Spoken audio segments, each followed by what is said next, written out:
Bonjour à tous, bienvenue sur Xamcast, le podcast qui parle de Neuchâtel Xamax fait par des fans pour les fans. Ce soir, je suis avec Alex. Salut Alex. Salut. Je suis avec Michael. Salut Michael. Salut. Je suis avec Sam. Salut Sam. Salut. Et ce soir, nous avons une cinquième personne. Alors, malheureusement pour les fans de Sylvain, je sais que vous êtes nombreux. La convalescence se poursuit. On pensait qu'il allait être rétabli pour Vaduz, mais voilà, c'était malheureusement toujours pas le cas. Donc voilà, toujours absent Sylvain. Donc c'est pas lui qui est là ce soir. Mais nous avons l'honneur d'accueillir notre premier invité ce soir au sein de cet épisode de Xamcast. Alors, on te salue Grégoire. Bonsoir. Bienvenue sur Xamcast. Merci. Et puis, je vais pas en dire plus maintenant, puisque il y aura toute une partie de cet épisode qui te sera consacrée. Donc, on aura le temps d'échanger avec toi durant cette séquence. Alors, au sommaire de cet épisode 10, puisque nous fêtons ce soir un petit jubilé, Xamcast atteint son 10e épisode. Et je profite de cette petite aparté pour vous dire que nous avons dépassé les 1000 lectures sur les plateformes. Donc en 9 épisodes, puisque ça n'inclut pas l'épisode que vous êtes en train d'écouter. Donc on tenait à vous remercier chaleureusement. Ça fait plus d'une centaine d'écoutes par épisode. Et puis voilà, c'est grâce à vous si Xamcast a du succès et on tient à vous remercier chaleureusement pour votre écoute. Donc, au sommaire de cet épisode 10, nous allons faire un débriefing du match du 1er décembre contre le FC Vaduz à la Maladière. Et nous allons donc avoir une séquence autour de l'invité du jour, Grégoire. Et puis, notre père Castor, Sam, continuera avec son histoire du club, mais mon petit doigt m'a dit que ce soir, il allait un petit peu innover la formule. Donc, attention, nouveauté. Voilà, donc on peut attaquer avec notre première séquence, c'est-à-dire le débriefing du match du 1er décembre contre le FC Vaduz. Donc après une excellente performance à Baden avant la pause internationale, puis un match nul un peu frustrant sur certains aspects ramenés contre le FC Schaffhouse, nos petits Xamaxiens espéraient enchaîner avec la réception du FC Vaduz. Malheureusement, voilà, nous avons dû nous contenter du nul sur le score de 1-1. Messieurs, votre sentiment à l'issue de ce match? Bah déjà, on peut dire sans mentir que c'était le match du week-end en Challenge League. Ouais, alors effectivement. Malgré tout. Bonne remarque, merci. Donc, pour ceux qui n'ont pas vraiment suivi, la neige s'est invitée sur la plupart des pelouses suisses du week-end, et puis 4 des 5 matchs de Challenge League n'ont pas pu avoir lieu. Alors, très honnêtement, on aurait espéré que le 5e n'ait pas eu lieu non plus. Parce que... on va l'évoquer. on va l'évoquer, on va détailler un peu pourquoi ce ressenti. Mais on en revient un peu à votre ressenti. Greg, nous, on va laisser la place à notre invité. Mon ressenti, effectivement, alors ça fut un très très très long match. Vraiment déçu du score, mais au-delà de ça, de toute façon, il n'y avait rien à montrer de plus que ce qui a été vu. Donc, ouais, une continuité, quoi, comme souvent depuis un bon moment. Les passes ne viennent pas, les ballons sont soit mal placés, soit mal donnés. C'est vraiment désagréable. Ouais, clairement, un match, c'est ça, ouais, d'une qualité technique quand même très pauvre. Donc c'était vraiment un match oubliable et assez pénible à suivre. Voilà, le ressenti, c'est quand même pas mal de frustration parce que bon, c'est quand même pas très agréable effectivement d'avoir des matchs comme ça à domicile. J'évoquais ça en fin d'émission dernière, que j'espérais au-delà du résultat parce que ouais, c'est pour le moment on n'est pas dans une situation où des points font grand chose, même si c'est vrai que c'est toujours mieux de prendre des points sur Schaffhouse, mais c'est vrai que au-delà de ça, c'est vraiment le contenu qui est pénible quand tu es à domicile et que tu vois presque jamais des bons matchs. Ouais, un très long match. ouais. Sam, toi, t'étais au stade, hein? Ouais, Oui, oui. On s'est vu, ouais, effectivement. Ben oui, on sent la déception dans ça. Ouais, j'y étais, ouais. Alors non, Ouais, c'est vrai, malheureusement, j'y étais. un match. C'était pénible, il était dégueulasse à voir le match, on va pas se mentir. En plus, il fait moins 8000, donc du coup, ça m'a forcé à boire plus que d'habitude. Donc, ouais, c'est un match à Oh, voilà, oublier. il a besoin d'excuses pour boire des binges maintenant, lui. Ah, bon. On a atteint Alors, cette Alex, phase. toi, ouais, Alex, toi, je sais que t'étais pas au stade puisque, Ouais. pour la petite histoire, vous ne le savez pas, mais Alex a des places 2 rangs en dessous de moi au stade. Et puis, j'ai croisé tes parents. On les salue d'ailleurs, hein, les parents d'Alex. On sait qu'ils nous écoutent attentivement sur Examcast. Donc, est-ce que tu as vu le match à la télé en direct ou si tu ne l'as pas vu, est-ce que tu as osé t'infliger la purge? Alors, je l'ai regardé en direct. Je me suis Ah ouais. infligé de le regarder en direct. Ouais, du coup, c'était voilà, t'as dû souffrir comme nous au stade. Enfin Là, non, t'as pas comme nous au stade parce qu'au moins t'étais voilà. au chaud, je pense. Il a pas eu l'expérience 4D. J'ai fait le bon choix, moi. C'est T'as fait le bon choix, c'est ça. C'est-à-dire qu'il y a des moments où t'as pu aller. Ah non, t'as pas pu zapper sur les autres matchs vu qu'il y en avait pas. non. Mais Bah non. t'as pu faire autre chose. Ouais, alors l'adage dit souvent, il faut 2 équipes pour faire un match de qualité. Eh ben, l'adage Il y en a inverse aucune c'est des vrai deux. aussi. Il faut aussi 2 équipes pour faire un match de merde. Et on va dire que Neuchâtel Xamax et le FC Vaduz s'étaient bien accordés ce soir-là. Ils étaient vraiment au même niveau, c'est-à-dire. Alors, on peut même pas franchement dire que ils étaient. Enfin, moi, j'ai trouvé que c'était très difficile de juger des fois le niveau technique tant les équipes avaient pas franchement d'envie, avaient pas envie de prendre des risques. Mais même quand il y avait des risques qui étaient pris, c'était minime. Et puis il y avait des ratés des 2 côtés. On a eu des Ouais. séquences vraiment légendaires où les 2 équipes s'échangeaient le ballon sur une série de mauvaises passes, de mauvais contrôles, de mauvaises choses. Et c'était ouais, le match était vraiment pénible par moment à regarder. Et je serais curieux de savoir si les joueurs ont pris du plaisir à jouer ce match. C'était quand même l'objectif de début de saison et je pense que sur ce match-là, du plaisir, il n'y a pas beaucoup de monde qu'on a eu, que ce soit joueurs, dirigeants ou spectateurs. C'était un vrai match de mois de décembre, comme on en voit chaque année dans les stades, mais surtout dans le congélateur de la Maladière. Mais je pense que c'est pas le pire, la Maladière, mais quoique la première Non. mi-temps, il faisait pas extrêmement froid. C'était à partir de la deuxième C'est bon. mi-temps. Mais quand on doit plus parler de la météo que du match, c'est qu'il y a un souci quand même. Oui, clairement. Effectivement. Donc une première mi-temps qu'on peut assez facilement résumer. En gros, Xamax fait tourner le ballon, les joueurs de Vaduz tombent par terre, sont remplacés. Enfin non, il y en a qu'un qui a été remplacé finalement en première mi-temps, mais on a l'impression qu'ils ont eu 1500 blessés sur toute la première mi-temps. Et puis assez peu d'occasions hein, finalement. Quelques tirs cadrés de la part de Neuchâtel Xamax, mais tellement bien cadrés que voilà. Ouais. Oui, parce que comme Benjamin si ça Duchesne suffisait n'a pas, pas le dû match. montrer tous ses talents que l'on sait énormes pour arrêter nos attaques. Évidemment. Parce que comme si ça suffisait pas, c'est vrai que Vaduz cassait pas mal le rythme, même si bon, c'était sans doute des vrais des vrais petits bobos, mais bon voilà, c'est vrai que cette première mi-temps, elle était vraiment pas mémorable. Je suis d'accord aussi quand tu dis peu de prise de risque, parce que Xamax quand même s'est retrouvé avec quelques situations, mais plusieurs fois, il y a une situation en toute fin de mi-temps qui m'a particulièrement marqué avec ça. Plusieurs fois, on a l'impression qu'il y a peu de prise d'initiative quand même sur cette première période. Mais Tu parles de l'occasion pour Autier et puis finalement il attend tellement pour frapper que ouais, c'est ça. il y a même je crois que c'est Ben Seguir qui fait une très bonne Ouais, non, percée c'était avec Ben le Seguir, dribble. t'as raison, ouais, ouais. Avec le dribble, il fait une très bonne percée, mais juste il tire jamais, donc il finit par rater.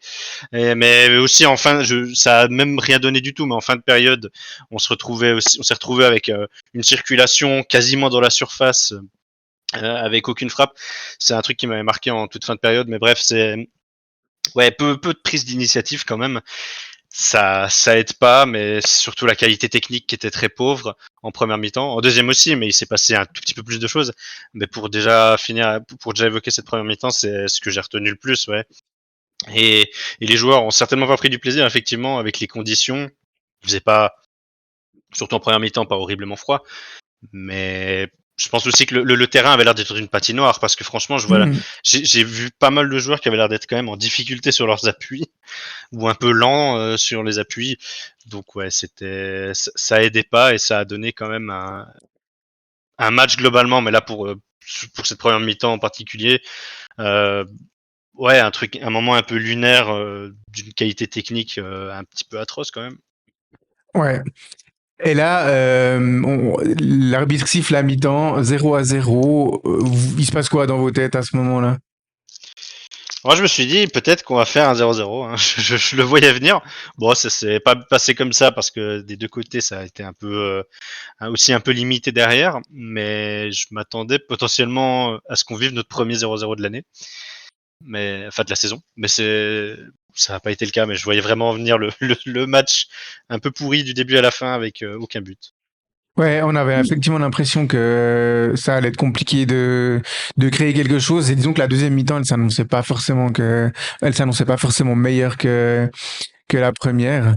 Greg, t'avais un peu ce sentiment-là aussi, toi? Moi, je pensais que ça pourrait quand même passer, parce que c'est vrai qu'en première mi-temps, on a une ou deux occasions, celle de Ben Seguir qui fait quand même un solo magnifique, à dribbler deux, trois joueurs, un relais avec 16, malheureusement, mais il n'a pas de pied gauche.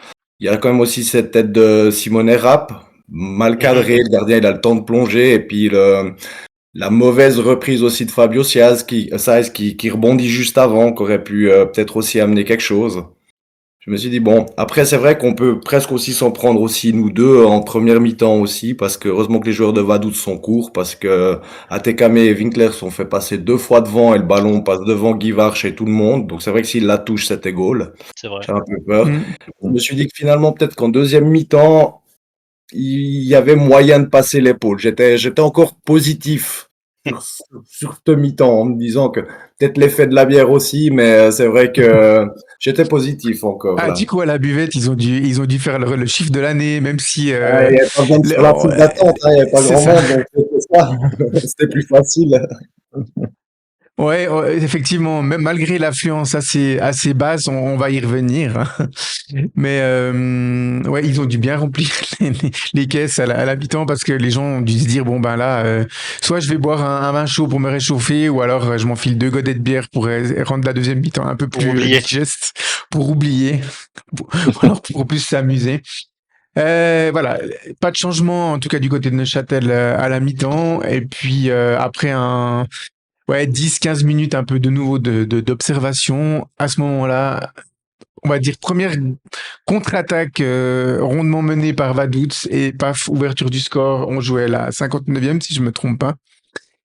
Et puis c'est Caveigne qui l'aurait trouvé magnifiquement bien dans la défense neuchâteloise. On va dire les défenseurs bon, se regardaient un petit peu, comme très souvent sur ce genre d'action. Trop souvent ces derniers temps, on a vu des actions comme ça où nos adversaires nous jouent rapidement sur les côtés, se trouvent bien avec des relais dans le dos de la défense, et puis un but, on va dire, de déjà vu. Ouais, ils nous ont bien promené, hein, milieu de terrain. Il faut quand même 8 passes avant de pouvoir rentrer la balle au fond. Ouais. De gauche à droite, de long en large. On a été passif, vraiment passif sur cette action. Depuis le milieu de terrain, hein, depuis vraiment, vraiment passif. 8 passes que j'ai comptées là avant qu'ils mettent ce but. Ah non, totalement, ça c'est catastrophique. C'est pas une contre-attaque pour le coup, c'est vraiment on est tous dans notre Zone. partie de camp. Mais ouais, ce but est plutôt bien joué de Vaduz, mais c'est quand même pas très glorieux de voir qu'on se fait balader de A à Z avec un temps de retard sur toute la séquence en fait. C'est une action assez bien menée, mais c'est franchement pas non plus très bien défendu pour une situation où ta défense est en place. Il y a aucun vrai déséquilibre. C'est pas comme si l'adversaire faisait tout trop vite, trop rapidement pour nous en une touche de balle. Juste ouais, t'es passif et derrière sur tout ouais t'es passif derrière sur absolument toutes les passes, et en bout de chaîne ils attaquent la surface à deux plus le passeur décisif, tu vois, c'est même pas comme si on s'était fait asphyxier. On est vraiment loin de l'asphyxie, mais voilà, il y a le buteur a tout le loisir de tirer avec un défenseur qui a le défenseur sur lui qui a à 2 bons mètres de son unique joueur à marquer. Bref, il joue bien le coup dans le sens où il profite de cette extrême passivité. Mais c'est quand même vraiment trop facile sur cette action, et revoir la séquence, moi ça m'a procuré un certain sentiment d'impuissance honnêtement, parce que tu vois que tout le monde est en place, ça passe de l'arrière, non, enfin ça part du milieu, en fait ils font une récupération au milieu, ils Mhm. repassent en arrière, donc ils repassent dans leur camp, et donc c'est une attaque placée. Mais ensuite tous les espaces étaient malgré tout trouvés sans effort alors qu'on était tous en place. Voilà, c'était un peu les piquets d'entraînement, on va dire. Cette séquence c'est vraiment pas glorieuse quand même si c'est bien joué de Vaduz. Ouais, on a quand même un côté droit de la défense qui a été vraiment bien pris en défaut hein, sur ce coup-là. Bah évidemment que le côté gauche est aussi censé aller au marquage. Quand l'attaque vient de droite, bah, les défenseurs gauche sont censés aussi se rapprocher un petit peu du centre pour couper ce genre de passe. Donc on va pas incriminer que les deux joueurs en question, mais c'est vrai que Non, bah là, c'est globalement une séquence mal défendue en équipe, quoi. ouais, bah là, c'est tout le bloc qui est en place en fait. Tout le monde est à sa place. Juste, ben, ils ont quand même tout le loisir de se balader de ligne en ligne. Tous les espaces sont disponibles, même si l'équipe est là. Donc ouais, non, c'est de manière générale, ça a été très passif de la part d'absolument toute l'équipe. Là, c'est le souci.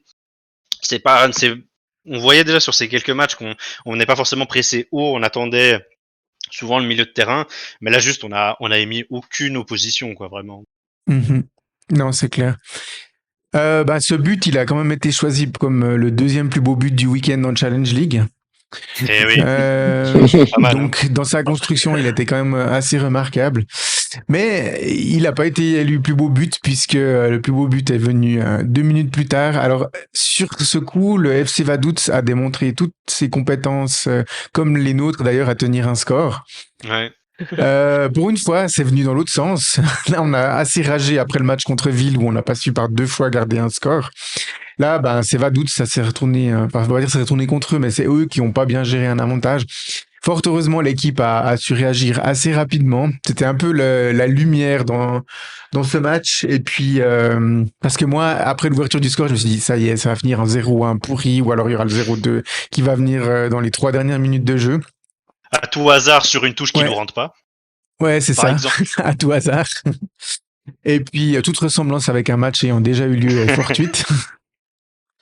Et puis, ben non, du coup, sur presque notre première attaque après l'ouverture du score, un bon effort sur le côté de Mats Samrich qui centre, et puis une magnifique reprise de Franck Surdé. Donc, ben, voilà. Alors une belle reprise de Franck Surdé, mais un Benjamin Buchel pas tellement à son aise non plus sur cette frappe hein, qui a pas été envoyée non plus à 98 km/h comme le but de Winkler à Baden. Voilà, je pense qu'il y a un petit pas à gauche, il aurait pu la sortir, et puis le bras un peu ferme, il aurait pu la sortir, mais bon, Ouais. Surdé fait quand même un beau geste. Ouais, puis avec Et la pelouse, puis, le synthétique mouillé, je pense que ça a aussi un peu fusé, mais ouais, il peut faire mieux, c'est sûr. ouais, parce que la reprise, elle est un poil manquée quand même. Il la prend Un pas peu non écrasé. plus Ouais, parce qu'elle est de pas manière simple aussi. limpide. Non, elle est pas simple. Hein. C'est un constat. C'est pas forcément une critique Ouais. hein, en Mais du soi. coup, c'est vrai que ça fait que sa reprise, vu qu'il est en plus un peu décalé, ouais, elle finit par être écrasée, mais bon, finalement, ça, avec le terrain, le synthétique mouillé, c'est pas très grave qu'elle ait touché le sol avant, mais c'est vrai que Buchel pouvait faire mieux, c'était pas inarrêtable. Surdé, pour le coup, a fait un très bel effort et a obtenu le mieux qu'il pouvait de cette situation, c'est clair. Alors, oui, chers auditeurs, vous pouvez peut-être vous étonner du nombre de fois où on mentionne Benjamin Buchel. C'est assez rare qu'on mentionne beaucoup les gardiens adverses, mais on est quand même des très grands fans de Buchel ici. Surtout Michael. Est-ce que tu veux nous parler un petit peu de ta passion de Benjamin Buchel et la partager aux auditeurs? non, bah, je sais pas, moi, je trouve que c'est le pire gardien de la ligue, hein, de toute façon. Donc, c'est un gardien qui perd plus de points qu'il en rapporte pour une équipe. Et sur ce match-là, sur ce match-là, c'est un peu frustrant, quoi, parce que bon, voilà, on revient bien, c'est positif de revenir après 2 minutes plus tard, mais ensuite on essaie de pousser, on se procure des occasions, mais franchement, j'ai l'impression que le mec, on l'a fusillé, quoi. Aujourd'hui, on a tout tiré sur lui. Il fait 6 arrêts. Il n'a pas une où il a dû vraiment se déployer. Et c'est vrai que c'est un peu pénible, quoi. Et alors, donc, chers auditeurs, on lancera une petite story dès la diffusion de cet épisode. Benjamin Buchel est-il, selon vous, le pire gardien de Challenge League? Et on diffusera les résultats la semaine prochaine lors du prochain épisode, voir si vous êtes comme Michael à penser que Buchel est le pire gardien. Ici, sur Xamcast, vous êtes plutôt du même avis sur Buchel, ou bien vous êtes un peu plus clément? Il y a pire que lui en Challenge League. Sam. Moi, je trouve que c'est une passoire. C'est une vraie passoire. Et malheureusement pour nous, il a fait 5-6 arrêts contre nous, mais c'est tiré sur lui. Les statistiques vont jouer en sa faveur. Il va signer dans le Grand Young Boys d'ici peu, je pense. Donc, On lui souhaite. il faut nous remercier. Ouais, c'est ça. Oui, on a un certain M d'ailleurs qui a réagi sur nos réseaux. Merci de m'avoir tiré dessus durant tout le match. C'est Buchel, je suis sur mon deuxième compte. Voilà.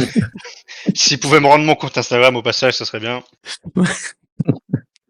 Il y a des hackers venus du Liechtenstein, du coup. Ouais, voilà. Non, mais Alex, tu partages ce constat sur Buchel? Ouais, moi j'irais même encore plus loin. Il est titulaire. attention, hein. Il est titulaire parce qu'il vient du Liechtenstein. Donc il est Dans un prophète en autre- son pays, c'est ça? Voilà. Ouais. Ce serait dans un autre club Challenge League, il serait pas titulaire. Il jouerait nulle part ailleurs. Hein, Après, c'est le Bah, seul justement. gardien qu'ils ont là-bas, donc c'est pas très étonnant. Ouais, disons qu'il fait un peu tâche dans l'historique des gardiens du FC Vaduz parce que pour la petite histoire, on a quand même Yann Sommer hein, qui a Sommer, joué ouais. à Vaduz. On a aussi Sigris, si je me trompe pas. Enfin, il y a quand même des assez bons gardiens. Yele qui sont passés par Vaduz. Donc voilà. Mais il y avait quand même un footballeur international sur la pelouse vendredi soir à la Maladière. Ne l'oublions pas. Hein, du coup. En tout cas, sans compter les Effectivement. M21. Du coup, C'est vrai. voilà, on ferme cette petite parenthèse concernant Benjamin Buchel. Donc voilà, 60e minute de jeu, Xamax égalise. On pense que c'est un nouveau match qui commence, que ça va un peu s'emballer. Et puis, ça s'est pas franchement emballé non plus dans la dernière demi-heure. On a eu quelques occasions.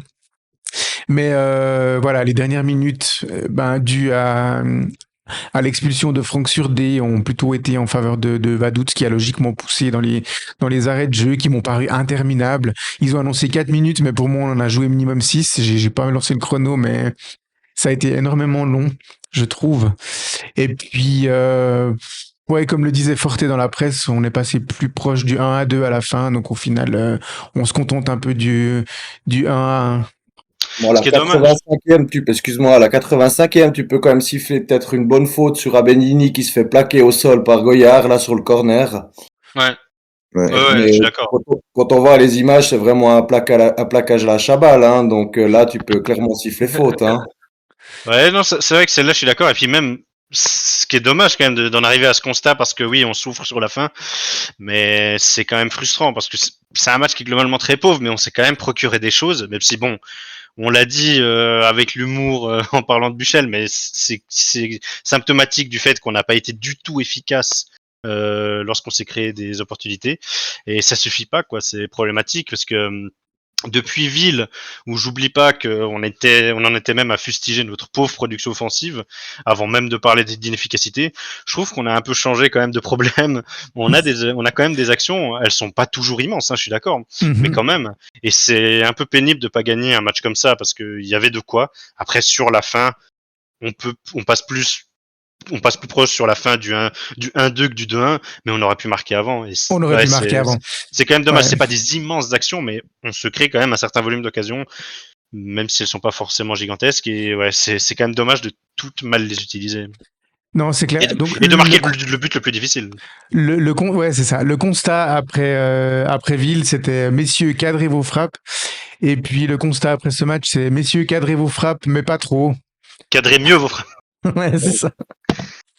C'est-à-dire que le gars qui est dans les buts, il faut pas lui mettre le ballon trop proche, sinon il y a pas de chance de marquer non plus. Bah, ça aide un peu, quoi. C'est dommage. Ouais, je voulais partager avec vous le sentiment. Donc on a Victor qui réagit très souvent sur nos réseaux à l'issue de ces matchs. On te salue Victor, qui nous dit comme à chaque match, on mérite les 3 points, mais travail à faire pour la finition. Bon, tu as déjà un peu répondu, mais vous êtes d'accord avec Victor, messieurs? Totalement, ouais. Je pense qu'on aurait pu tout à fait prétendre à ces 3 points. Ouais. Après moi, le mérite dans le foot, c'est pas forcément j'essaye d'éviter d'utiliser ça moi dans mon discours, parce que je trouve que j'aurais du mal de toute façon à définir, mais c'est vrai que de toute façon, je pense quand même qu'on avait largement de quoi prétendre à 3 points. Ça, on est totalement d'accord. Ouais, Alex, t'es d'accord avec ça? Ouais, complètement. Greg? Ouais, mais du même avis, hein. Et puis ça prouve justement notre maladresse, nos peines à passer ces derniers ballons et puis toujours à pouvoir les marquer, quoi. C'est vraiment ça. Ça en devient presque dépitant. Oui, totalement. Ouais. Ouais, ça en devient presque dépitant, en effet. Voilà. Ben, pour la suite, on en parlera dans le preview un petit peu du match prochain, en fin d'épisode. Puisque c'est un peu notre tradition, on prépare le match, enfin on prépare. On donne un petit peu nos avis sur le match suivant, toute fin d'épisode. Voilà, je sais pas si vous avez encore des choses à dire Ouais. sur ce match contre le FC Vaduz. Mickaël, t'as une statistique à nous sortir? Non, mais non, mais je voulais revenir quand même sur quelque chose dont on avait parlé la dernière fois, mais c'est vrai que un petit retour sur cette base à 4, cette défense à 4 avec Epito latéral et Atekame du mauvais côté. Epito qui, en allant au plus simple, n'a pas du tout été horrible, quoi, mais juste c'est quand même insuffisant et clairement pas où on souhaite le voir. C'est quand même insuffisant pour animer les côtés et là j'ai un peu du mal quand même parce que je comprends vraiment pas le système à Baden, c'était une adaptation directe à l'absence d'Ensakala. Et j'ai du mal à comprendre pourquoi on revient en arrière par rapport à cette adaptation tant que le latéral gauche n'est pas de retour en fait. Parce que, je veux dire, évidemment, il n'y a pas de système miracle et c'est pas parce qu'on gagne à Baden 4-0 que c'est la manière dont on doit jouer.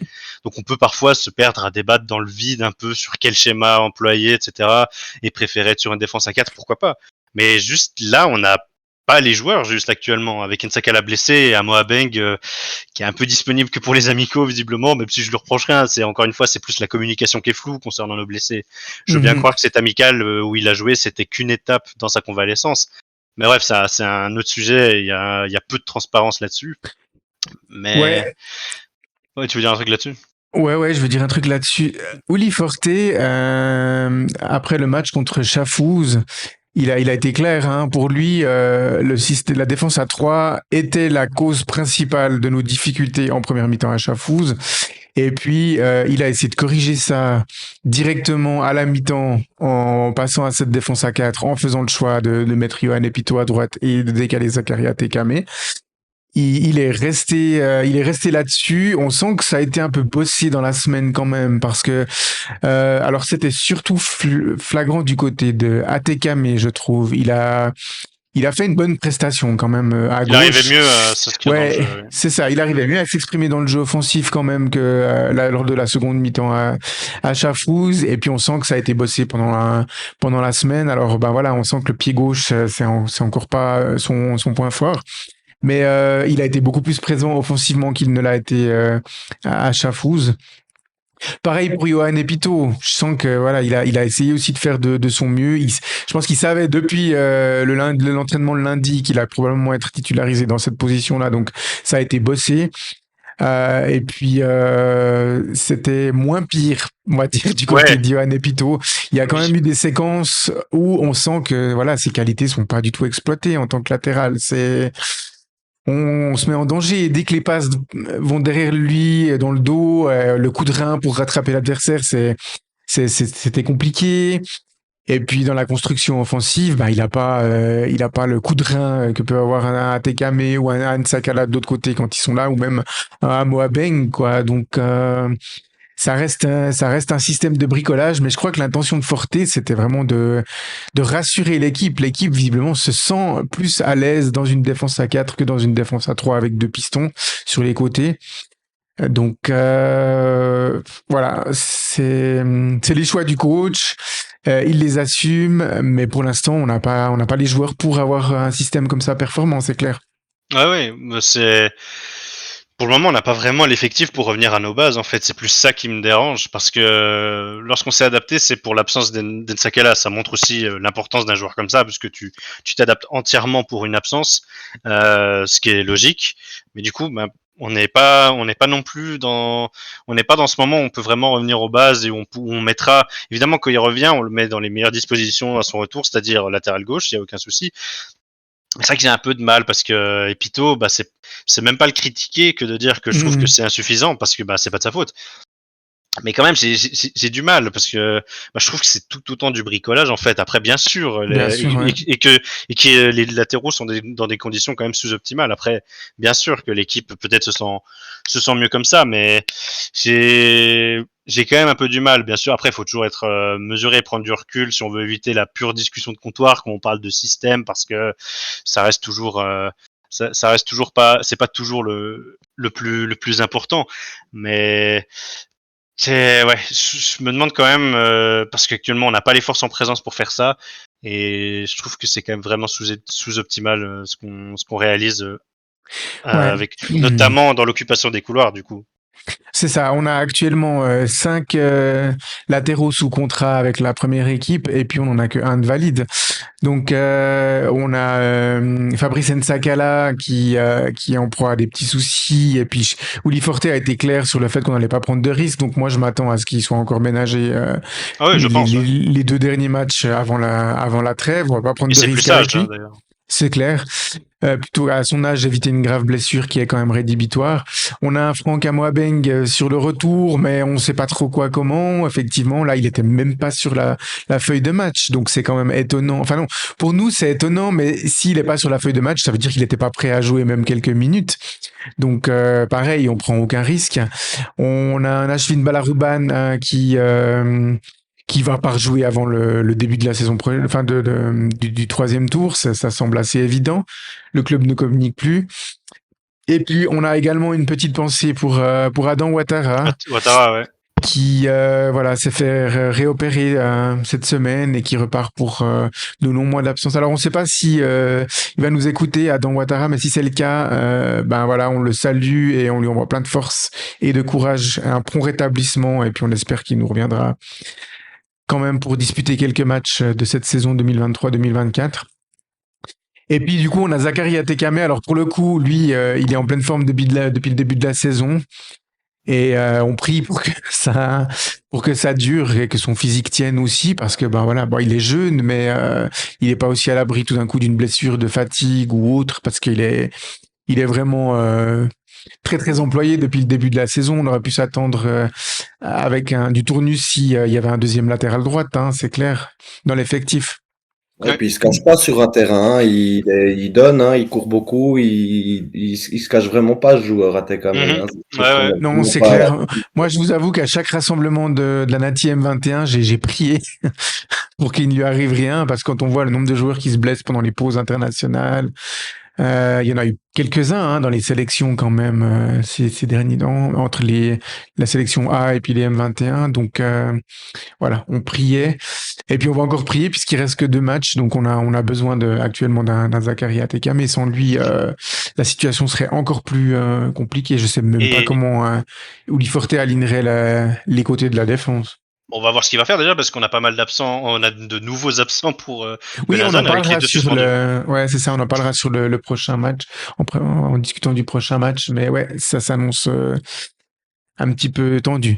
L'homme du match pour vous contre le FC Vaduz, messieurs, Ah, Bon, je La dirais sur pelouse. Dez, vu qu'il a marqué. la pelouse. Qui a dit la pelouse? D'accord, donc Michael, pourquoi tu as choisi la pelouse comme du match? Bah, bonne assise défensive de la pelouse, hein, qui quand même empêchait à peu près tous les joueurs d'être bien sur leurs appuis. Là, c'est un bon travail de fond. Ok. Sinon, pour vous, messieurs. Moi, j'aurais dit Franck sur Dez, vu qu'il a marqué. Mais sinon, Ouais. Mais j'ai quand même du mal à sortir une individualité d'un match pareil, hein, honnêtement. Ouais, non, c'est clair. On va dire, C'est de la peine. ouais, moi j'ai du mal aussi, mais s'il fallait choisir, effectivement, j'aurais nommé sur D. Il a été, comme à son habitude, très très remuant. Il est quand même l'auteur du but, donc il est encore décisif sur une action de notre équipe. Et puis, même malgré son expulsion, qu'on va qualifier d'expulsion de jeunesse, avec un premier avertissement largement évitable sur un mouvement de colère face à une décision arbitrale Ouais. pas bien comprise. Et puis, une faute tactique, parce que le contre partait assez vite, et puis ça pouvait se finir en but à la fin. Donc, Voilà, on il va s'est dire, sacrifié.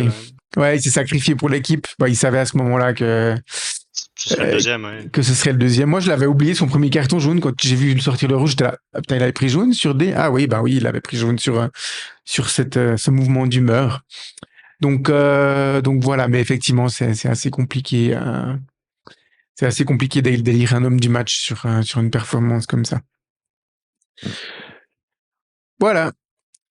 Ok, on peut passer à notre deuxième rubrique, et puis c'est une longue rubrique puisque on a l'honneur ce soir de recevoir dans notre émission notre premier invité du jour. On vous répète semaine après semaine que Xamcast est un espace communautaire, que c'est un podcast fait par les fans pour les fans, et donc ce soir notre vœu s'est enfin réalisé où on accueille Grégoire.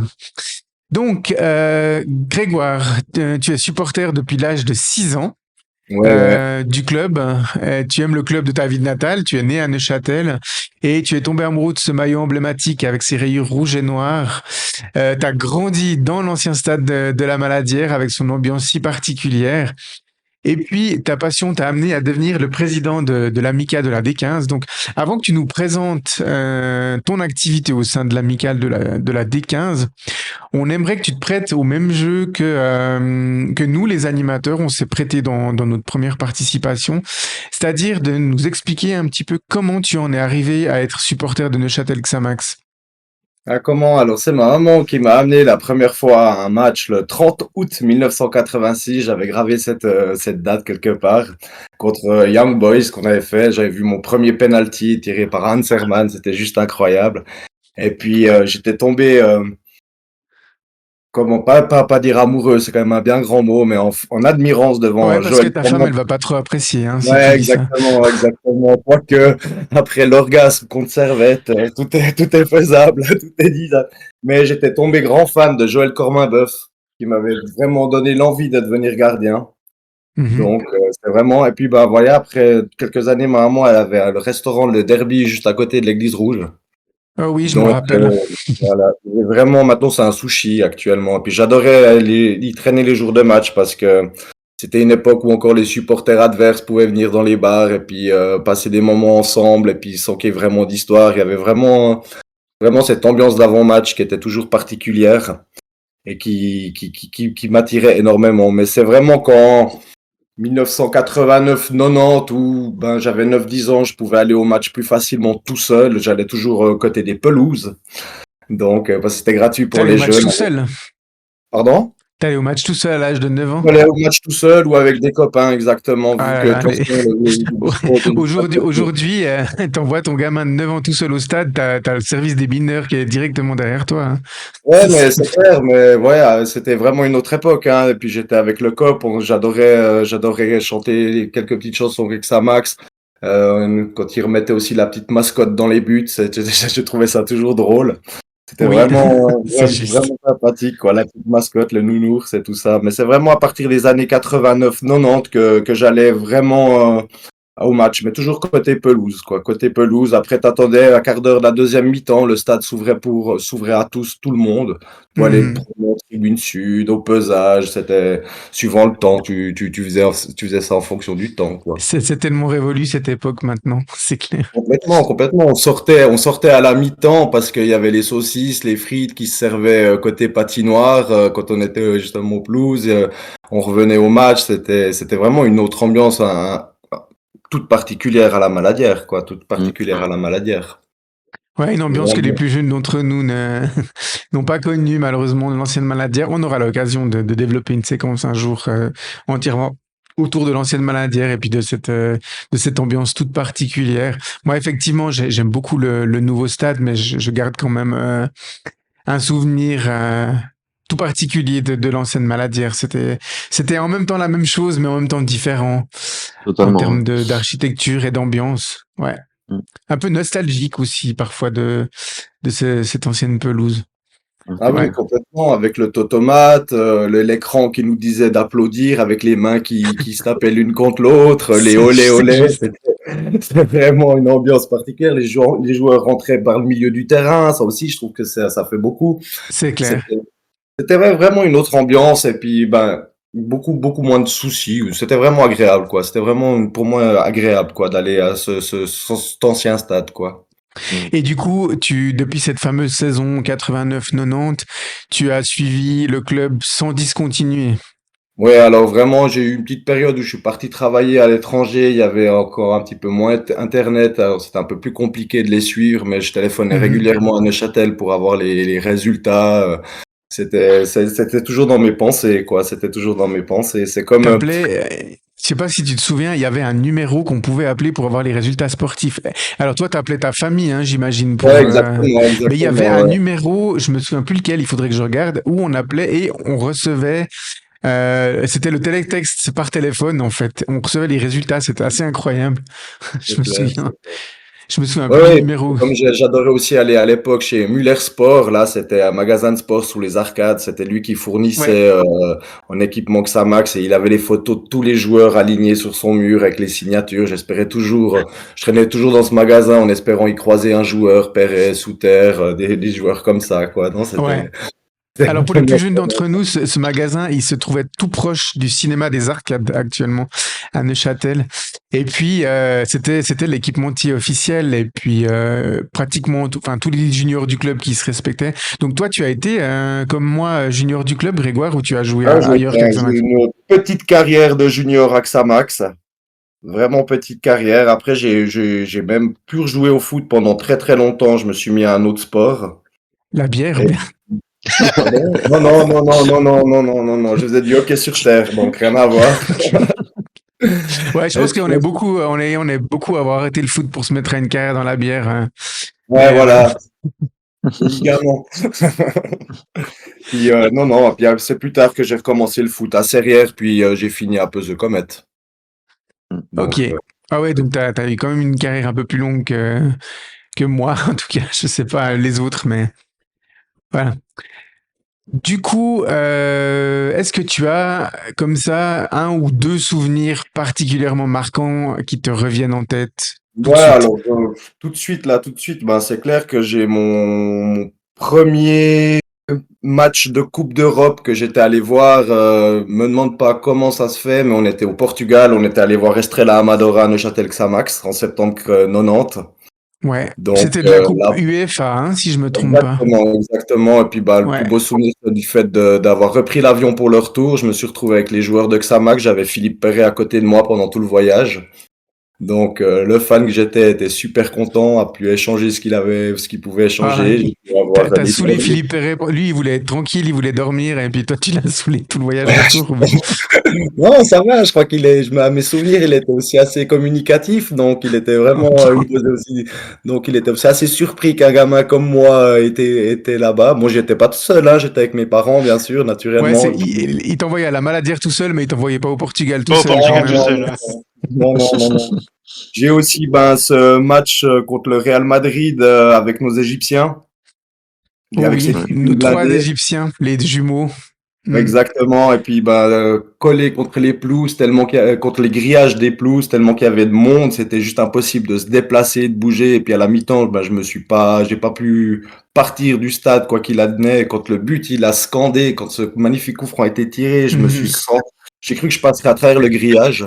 Ibrahim Hassan, ouais, un beau coup Ouais. franc. Hmm. Et puis avec surtout tous ces matchs de Coupe d'Europe avec le Celtic Glasgow, dans Mhm. son ambiance dans les rues avec les Écossais qui étaient juste incroyables, l'Inter, la Roma aussi.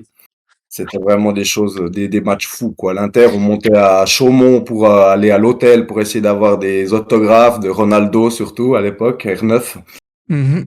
Ah, Ouais, c'était je me souviens. tous ces matchs-là. Et puis, ben, aussi la demi-finale en 2003 contre Getse, où on perdait 2-0, on est revenu à 2-2, on a fini au tir au but. Bon, après, on fait la finale contre Bâle où on se prend un magnifique 6-0. Ouais, ça, ça fait partie de l'histoire, on n'en parle pas trop.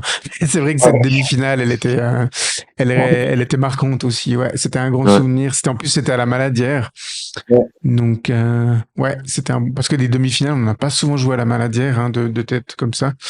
Donc, ouais, c'était aussi un grand moment. Mais c'est vrai que les plus jeunes d'entre nous, on en a deux à l'antenne de ce podcast, dont les animateurs qui n'ont pas connu les matchs européens de Neuchâtel Xamax. Et c'est vrai que c'était quand même tout particulier de se dire que ce petit club, hein, à l'échelle européenne, quand même, eh bien, on a fait tomber des très grands clubs, hein, à la Maladière, le Real Madrid en deux fois, à deux époques différentes, le Celtic Glasgow, le Bayern de Munich. Ouais. On a le Sporting Lisbonne, on a plusieurs grands clubs comme ça qui sont venus et sont repartis battus de la Maladière. Et puis c'est des ambiances que voilà, qui sont indescriptibles. Et je crois que chaque supporter d'entre nous qui a vécu ces ambiances-là, on espère les revivre un jour. Et puis c'est vrai que quand on voit les exploits ensuite de Young Boys en Ligue des Champions, de Servette en Europa League ou de Bâle en Conference League l'année passée, ou de Bâle en Ligue des Champions dans un passé un petit peu plus ancien. Ça fait envie d'avoir à nouveau des moments comme ça à la Maladière, de revivre les frissons de ces matchs européens et puis d'avoir une équipe qui se surpassait. Tout simplement, Neuchâtel Xamax, c'était une équipe européenne qui savait se surpasser durant ces grands matchs et puis voilà, qui a surmonté des équipes qui étaient potentiellement beaucoup plus fortes qu'elle, quoi. Donc ça reste des grands souvenirs. Moi, j'étais pas aussi à l'étroit dans ce match contre le Real Madrid parce que j'étais pas contre les grillages, mais c'est vrai que c'était une ambiance spéciale. D'ailleurs, ce match a été jusqu'à ce jour le match qui a accueilli le plus de monde à la Maladière. On était 25 000 de tête, si je me souviens bien. Hein. Une supplémentaire côté riveraine construite en échafaudage là. Mais 25 000, c'est ce qu'ils ont annoncé, mais à mon avis, il y en avait encore bien plus, quoi. Il y en avait c'est ça, c'est ce que je voulais dire. C'est que contrairement au match contre Vaduz vendredi soir, le public le nombre n'avait pas été gonflé ce jour-là. Il y avait bien 25 000, voire plus à la Maladière.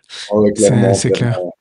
Clairement. T'as d'autres souvenirs non européens? Tu l'as évoqué, cette demi-finale de coupe.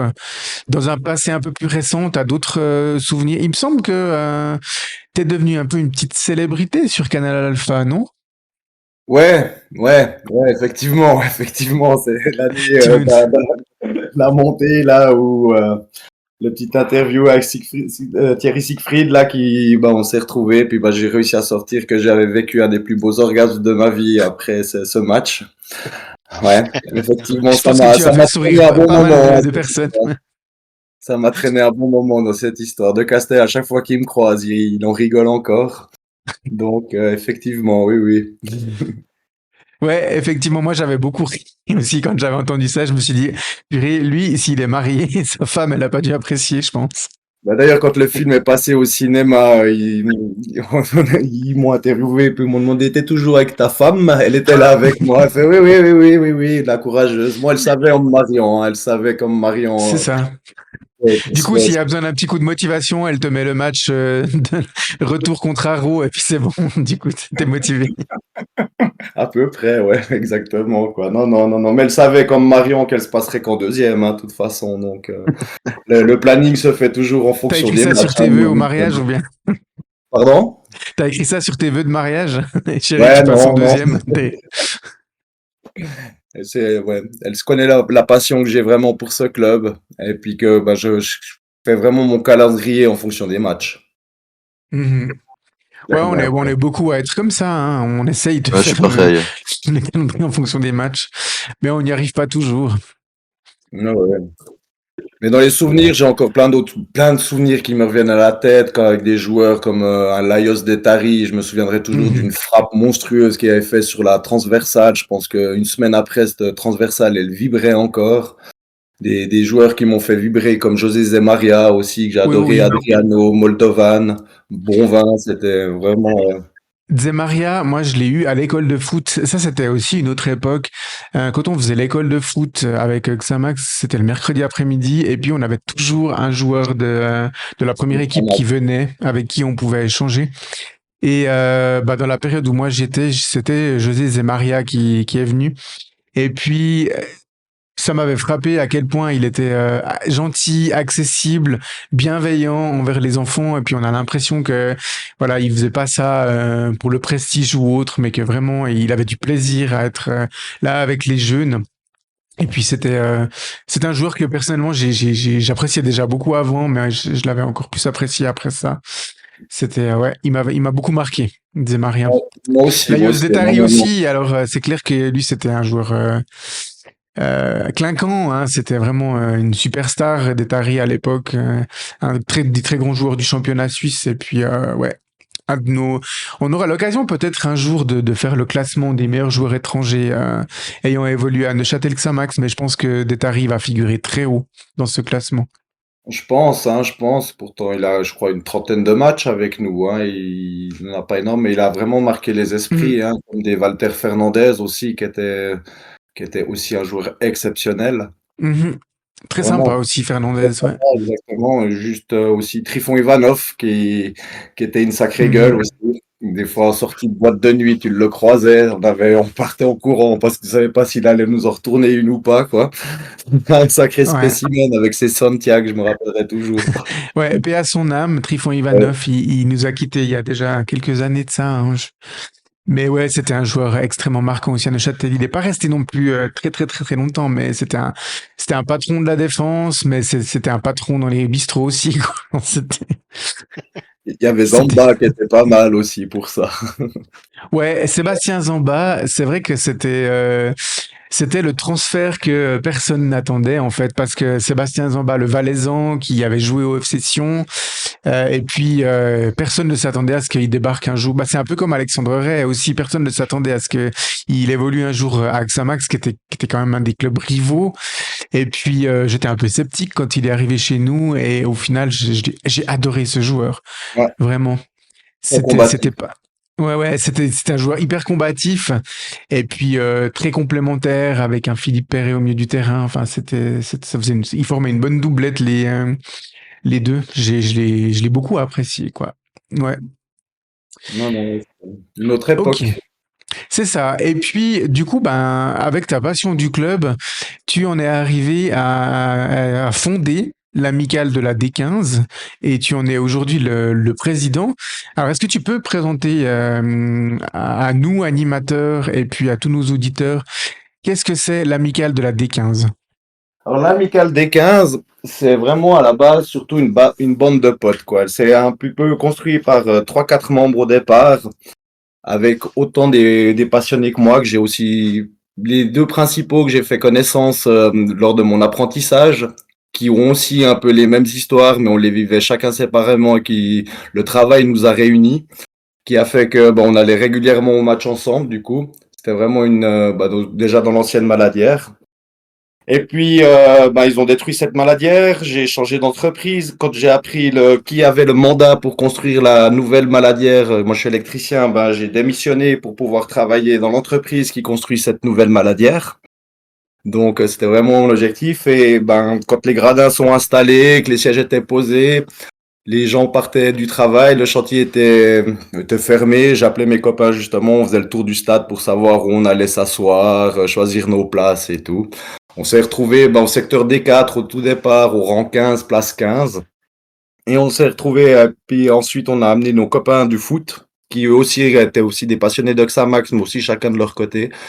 On s'est tous retrouvés gentiment entre nous, et puis on est supporters, mais on n'arrivait pas à s'identifier au COP de supporters qu'on avait. C'était pas aussi notre tranche d'âge, forcément. On est quand même une moyenne de 40 ans. Donc Mhm. maintenant, actuellement, dont le dernier qui a fait son dernier match en tant que trentenaire. D'ailleurs, joyeux anniversaire José aujourd'hui. Et, Ouais, euh, joyeux anniversaire à toi, José, si tu nous écoutes. et du coup, on s'est dit, ouais, mais pourquoi pas se créer une amicale? Au départ, c'est vraiment parti du bon terme. On trouvait que des fois, nos supporters qui font un super boulot et tout ça partageaient pas les mêmes valeurs que nous. Et c'est comme ça qu'on s'est créé notre amicale, en fait.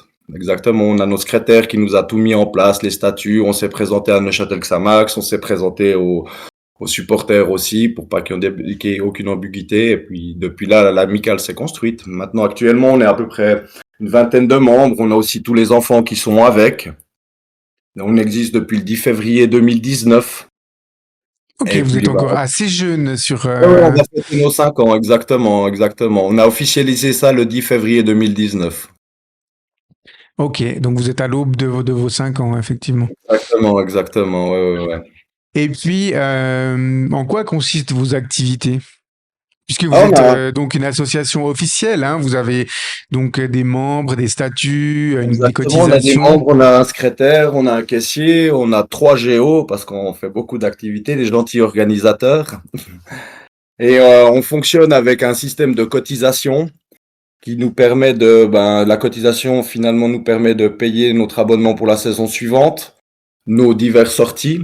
Donc on a déjà fait pas mal de choses. On est parti à Lausanne faire du lancer de hache, on fait du foot golf, on fait plein d'activités. D'ailleurs pour nos 5 ans, on a prévu de partir en Allemagne pour l'Euro. Donc ça va être une chose sympa. On a aussi fait des dons. On a acheté une brique, on a acheté un ballon du match. Donc on fonctionne vraiment dans l'idée de soutenir Neuchâtel Xamax, quoi. C'est vraiment notre initiative. Mhm. Et puis ouais, en gros, on soutient Xamax, on fait ses activités qu'on a entre nous, on a nos sorties, et puis voilà, quoi. C'est vraiment ça, quoi. On soutient Xamax. Le but est vraiment de soutenir Xamax depuis les tribunes, quoi. Ok, donc tu l'as dit avant, donc vous êtes un petit peu distancié des clubs de supporters historiques du club. Est-ce qu'actuellement vous avez des banderoles, vous participez à l'animation aussi dans les tribunes, vous êtes encore en contact avec Oui, les bien sûr. mouvements de Alors, supporters? on est totalement en contact. On est un peu plus à l'écart. Nous, on est au D5, justement. Eux, ils sont au D4. On a Ouais. notre banderole de l'amicale. Et puis, on soutient. On a nos maillots, nos t-shirts, nos casquettes, notre veste. On a nos couleurs, quoi. Ça, c'est sûr. C'est sûr. Oui, oui. On est vraiment une amicale. On est vraiment une bande de potes. Disons que même pour y rentrer chez nous, on proposerait même à des gens de venir passer une saison, une demi-saison avec nous. Déjà venir nous prendre contact et puis voir si ça match et puis tout nouveau membre se fait voter parce qu'on a aussi signé une charte comme quoi si un des membres venait à faire n'importe quoi et devenir interdit de stade, je le suis aussi et puis c'est quelque chose que j'ai vraiment pas envie, qui me sera très dur à digérer, quoi. Ouais. Ok, je comprends. Est-ce que actuellement l'amicale de la D15 est encore ouverte aux nouveaux membres? Qu'est-ce qu'il faut faire pour si on Bien, souhaite devenir membre? on dit, alors on est ouvert, c'est clair, c'est pour ça que je dis, venez seulement nous rejoindre, ou me contacter, hein, si vous voulez, et puis il y a déjà une ou deux personnes qui m'ont contacté, je leur ai dit de venir nous voir au match, et puis déjà voir si ça match avec tout le monde, hein, aussi, hein, parce qu'on est vraiment, on n'a pas envie d'avoir une quantité énorme et une qualité de membres, quoi, vraiment, voilà. Pas forcément une grande quantité, mais une qualité de membres sur qui, on est vraiment des copains, quoi. Tout le monde se connaît, on s'invite tous les uns chez les autres au local, voir les matchs. Donc c'est vraiment c'est ouvert, mais il faut être accepté chez nous, quoi. Mhm. Par exemple, vous retrouvez, vous buvez un verre avant le match, vous avez un peu des petits rituels comme ça? Exactement, on a l'apéro avant match, après on regarde le match ensemble, suivant après le match, on va dans notre local. Là, c'est ce que je dis, c'est l'appartement d'un copain qui habite aussi à côté du stade. Donc, on finit nos soirées là, on regarde le match, on fait plein de choses entre nous. L'été, bien souvent, on se fait une petite pétanque avant d'aller au match, on pose les boules au lobby ou comme ça, et puis on repart. Donc, ouais, non, on se retrouve énormément, quoi. On se retrouve énormément, pas forcément que pendant les matchs, mais c'est aussi très facile parce qu'on était tous une bande de potes, on jouait tous un peu au même club de foot. Donc, le contact est là, quoi. Ouais, c'est clair. Et puis, je crois que tu as aussi une petite anecdote à nous raconter. Tu as eu l'occasion de partager un match avec Philippe, qui venait de Hong Kong, si je me trompe pas, le fameux Oui, oui. supporter qui venait de Hong Kong. Là, c'est ce fameux match à Servette que j'ai fait connaissance avec lui. Là, on a discuté et on s'est jamais trop lâché. Puis je lui ai proposé une fois, s'il revenait dans le coin, qu'il pouvait venir dormir à la maison et puis se regarder le match ensemble. D'ailleurs, Canal Alpha Plus était venu toute la journée avec nous. On a fait le tour de la ville avec lui et puis regarder le match là, que c'était contre Sion d'ailleurs. Ils ont fait un bon petit montage où il était 3 heures de l'après-midi où ouais, il explique comme quoi il est très content de ce match, qu'il est fatigué, qu'il va se coucher, mais en fait c'est pas du tout comme ça qu'il est rentré parce qu'on est allé au local et puis on a dû le porter à la fin parce qu'il était complètement déchiré. Donc ouais non, c'était assez mythique ce jour-là avec notre ami avec qui on garde toujours contact. C'est assez drôle. Ouais, effectivement, il a rejoint le serveur Discord. Ouais, Et avec puis, surprise. ouais, on n'a pas eu l'occasion encore de discuter avec lui, puisqu'évidemment, on devra parler en anglais, ce qui n'est pas un souci, hein. La plupart des membres parlent anglais sur Xamcast. On essayera peut-être de vous dégoter une petite interview pour la diffuser dans un épisode futur. Mais moi, je l'adore, tout simplement. J'avais adoré Ah, sa il est cool, vidéo. il est cool, il a fait des belles vidéos et tout. Il est vraiment sympa, et puis vraiment passionné et c'est hallucinant. Depuis que maintenant il est à Hong Kong, là, il il republie tous les posts de Xamax. Ouais, je vois ça. Ouais. Il est à fond, il est à fond, il est vraiment à fond. Moi, j'avais découvert par hasard sur YouTube. C'était la surprise, c'était rigolo. Ouais, mais il a fait un job de qualité. Ces vidéos, elles sont juste, Ouais. juste incroyables, quoi. Ça donne envie de les regarder. C'est pas les trucs faits avec un vieux Non, téléphone pourri et il puis c'est est, monté avec Windows Movie Maker, quoi. C'est vraiment le truc. il est équipé, hein, il est équipé. Quand il était venu à la maison, il avait tout son attirail, son porte-caméra et tout. Il prépare ses lives. Non, non, non, c'était impressionnant, c'était drôle, c'était drôle. J'étais Ouais, admiratif. il a entretenu les stéréotypes et les clichés sur les Asiatiques et les appareils photo. À C'est clair. fond, à fond, à fond, à Ouais, fond. alors oui, c'est vrai. Mais du coup, il a fait un super job. Donc, voilà, chers auditeurs, si vous avez déjà entendu, jamais entendu parler de Philippe, allez voir ses vidéos sur YouTube. Elles sont juste incroyables. Et puis, on espère pouvoir, à défaut de l'avoir en live dans un épisode, puisqu'avec le décalage horaire, ça risque d'être compliqué pour lui. Mais on essaiera peut-être d'organiser une petite interview qu'on vous diffusera dans un épisode prochain. J'ai aussi un C'est peu quand même contact avec lui. T'es aussi en contact avec lui, Sam? Ouais, de temps en temps, on a aimé faire un échange d'écharpes. Il m'a donné Ouais, des écharpes et même, puis il m'a la donné même. une Donc, écharpe. une écharpe d'un club de foot de Hong Kong, du coup. Liman Exactement. D'ailleurs, FC. la texture de l'écharpe, c'est une texture de linge. Donc, je peux Ouais. prendre je peux le prendre pour ma douche. Ah ouais, Ouais, c'est ça, ouais, c'est assez Donc, sympa. si tu peux nous publier ça en story prochainement, ça nous intéresse. Ah, je peux le faire, ouais. pas mal. Ouais, nous aussi, Échange on avait fait d'écharpes. des échanges d'écharpes. Et nous aussi, C'est on avait mythique. fait des échanges d'écharpes. Il se promène, mais quand il est venu à Sion, je pense qu'il en avait une trentaine de ces écharpes-là. Quand il est venu contre ce match, il en a distribué à tout le monde. Ouais. Liman FC. Donc, Ouais, si il est vous avez légendaire. une écharpe du comment tu dis? Liman FC. Du Liman FC, n'hésitez pas à nous envoyer la photo de votre écharpe. On se fera un plaisir de republier en le taguant. Du coup, ouais. C'est vrai que c'est pas tous les jours qu'on a un supporter qui vient de l'autre bout du monde comme ça, puis on a l'impression qu'il débarque un peu par hasard comme ça, et puis paf, il tombe amoureux de la ville et du club. Mm. Et ouais, ça fait plaisir. On En pourrait fait, presque il lui consacrer un épisode entier à lui, en fait, une fois, je crois. il Je crois qu'il faisait Ah ouais. l'université à Neuchâtel, sauf il erreur. est à l'école hôtelière, justement, Ouais, en face exactement. du musée d'histoire naturelle, là.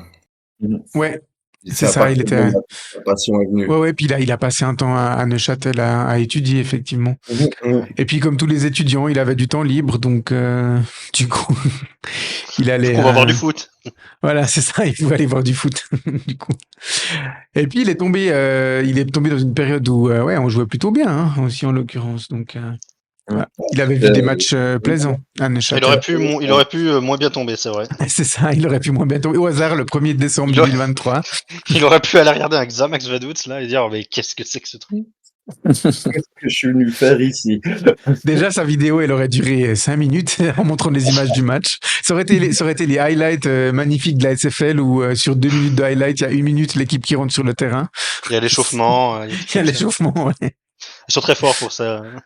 Ils sont assez forts, effectivement, pour ça. Ok. Du coup, bah, merci Grégoire pour ton témoignage. On espère que ça vous donnera envie, chers auditeurs, de venir vous aussi partager votre passion de Neuchâtel Xamax avec nous, avec l'équipe de Xamcast. Et puis voilà, on se réjouit de vous accueillir.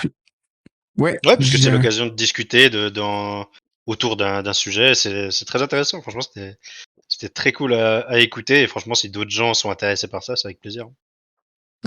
effectivement, on est friand d'anecdotes. Alors, on est conscient que Grégoire, il est encore plus ancien que moi en tant que supporter. Mais même si vous êtes supporter du club seulement depuis 2-3 ans, bah venez. On n'a pas besoin d'avoir non plus des gens qui suivent le club depuis 30 ans, mais l'important c'est la passion. Et puis la passion, elle n'a pas d'âge. Et puis voilà, venez échanger avec nous.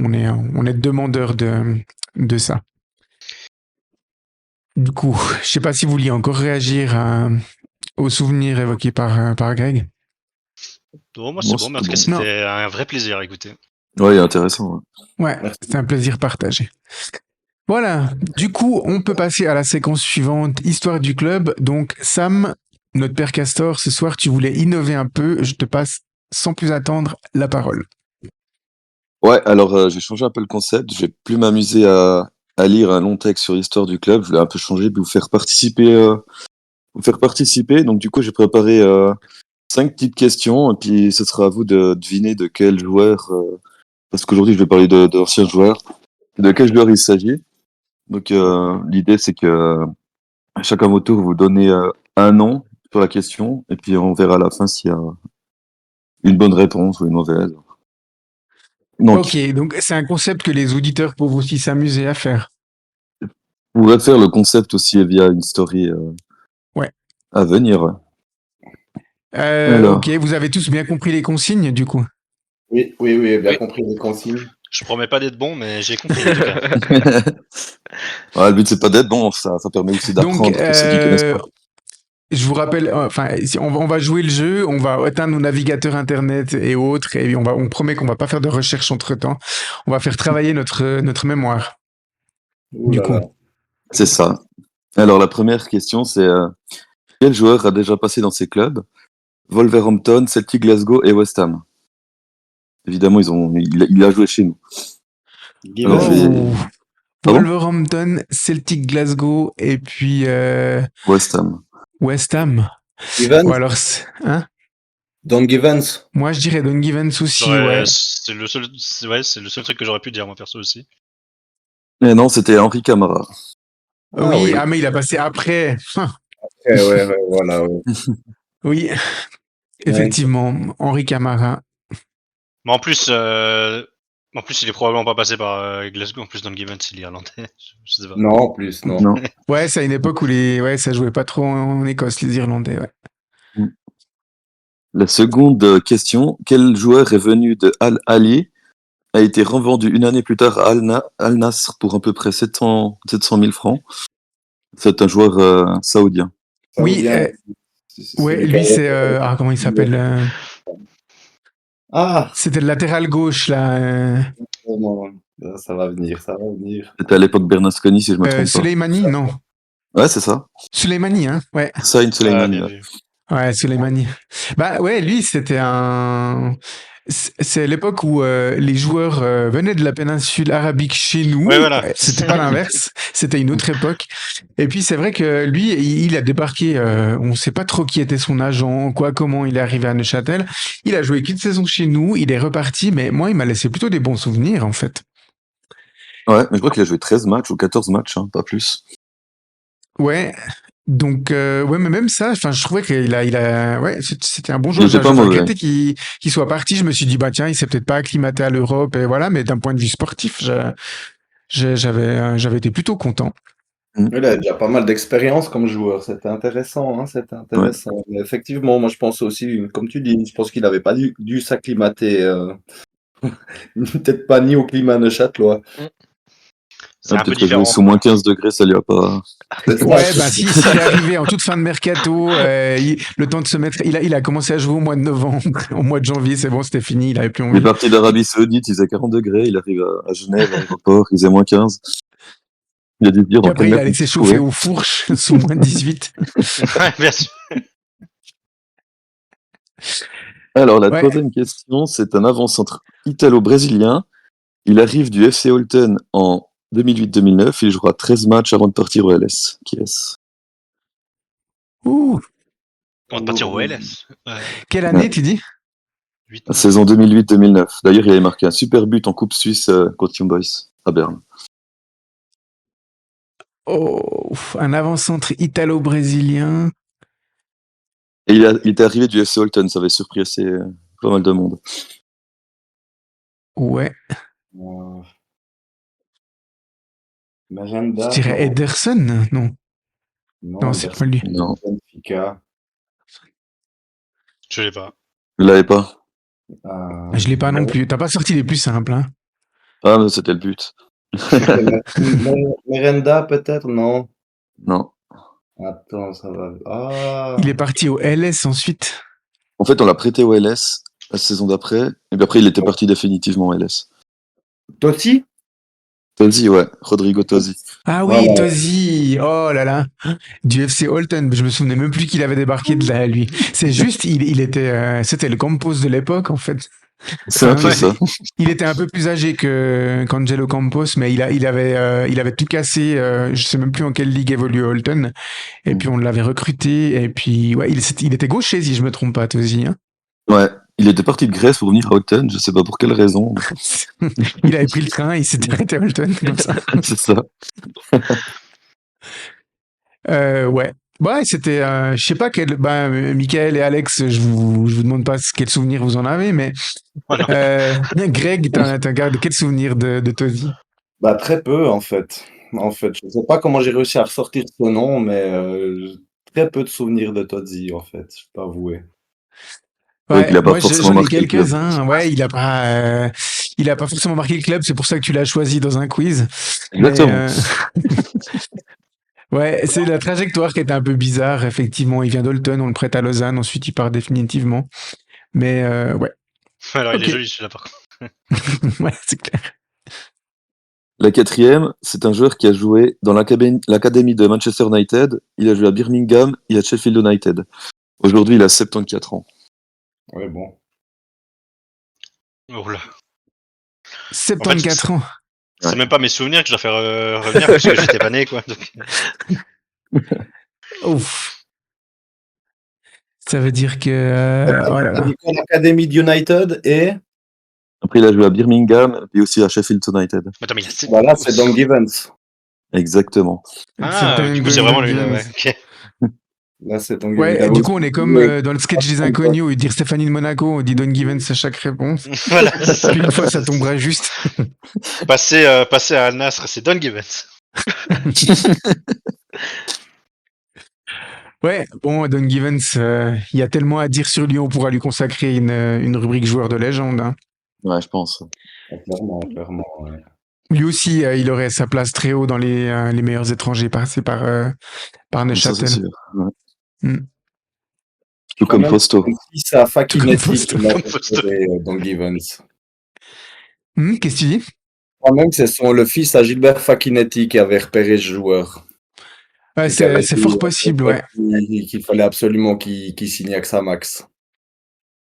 Ouais, on vous consacrera une rubrique un jour, joueur de légende sur lui, et puis on fera un petit peu nos recherches sur son arrivée à Neuchâtel. Mais effectivement, c'est les arrivées de joueurs étrangers sous Gilbert Fakinetti, c'était jamais dû au hasard. Il y a toujours une petite histoire sympa derrière à raconter. Pour la plupart des joueurs qui ont été recrutés durant cette période-là. Comme on disait à l'époque, hein, une nouvelle autoroute se construit, il va y avoir un nouveau joueur à Xamax, un nouvel attaquant. Hein. C'est ça. C'est ça, ça faisait des ronds pour Fakinetti pour investir dans le club. C'est clair. Ok. J'ai juste une dernière. Ouais. Ouais, une petite Alors, dernière pour la c'est route. un peu plus récent. Peut-être que Alex et puis Michael vont se réveiller. Mickaël vont se réveiller. Alors, c'est un joueur qui a passé par Young Boys, Servette. Il a joué à Nice et à Benfica également. Il arrive en 2006-2007. C'est un Brésilien. Je l'ai. Moi, je l'ai. Rasé. Ouais, je pense que je l'ai aussi, mais je suis pas sûr. Il avait toujours les chaussettes assez basses, si je me trompe pas. Michael, Alex, il Aïe, vous a aïe. un peu piégé, quoi. Il dit plus récent, puis 2006-2007. Ouais, non, mais je sais pas. C'était un peu un salaud quand même. Non, je l'ai C'est pas. mis au prochain. Moi, je m'attendais à ce qu'ils disent 2016. C'est ça. Un joueur d'origine albanaise débarqué en 2000, Oh, bah là, c'est facile, là. Voilà. prêté par Young Boys. Maintenant Non, qu'il joue aux Émirats Arabes Unis. Ouais. Non, moi je pense que c'est Everson, mais je suis pas sûr. Totalement. Oui, moi, je suis sur Everson aussi, Benfica. Ouais, c'est lui, exact. Ouais, alors lui, c'était aussi un bon gaucher, une belle patte. Ouais, on l'a eu combien de temps à Neuchâtel? T'as gardé les stats un peu sous les yeux, Sam? J'ai pas fait attention, je ferai aller voir ça. Et donc, toi, Sam, tu nous as pas prévu un quiz sur Fausto. C'est surprenant quand même. On garde le meilleur pour la fin. Ton joueur préféré. Ouais, on sait pas s'il a préféré Fausto, Gou ou Niçoise. Hein. Nice. À gauche, je pouvais pas le voir. C'est pour ça que je dis ça. Non, je crois qu'il a fait 2 ans. Il a fait 2 saisons chez nous. 2 saisons. Ouais. Ouais, lui, c'était un sacré joueur. Je me souviens quand il a signé chez nous, j'étais assez content. Et puis, ouais, c'était un très bon joueur. Ederson, il jouait milieu offensif, hein, si je me trompe pas. Ouais, défensif même. Milieu défensif même, ouais, Ouais. ok. Du coup, ouais, c'était un sacré bon transfert à l'époque. Et puis, ouais, un bon Il a, joueur. il a 48 ans aujourd'hui, donc ça Il nous joue au rajeunit FC pas. Saint-Blaise ou bien? Ah non. Non, non, il a arrêté sa carrière. Ouais, bah ouais. Il a arrêté sa carrière au FC Guignon en France. Ah, Ouais, non, ça va. C'est pas le pire club pour Non. arrêter, ça va.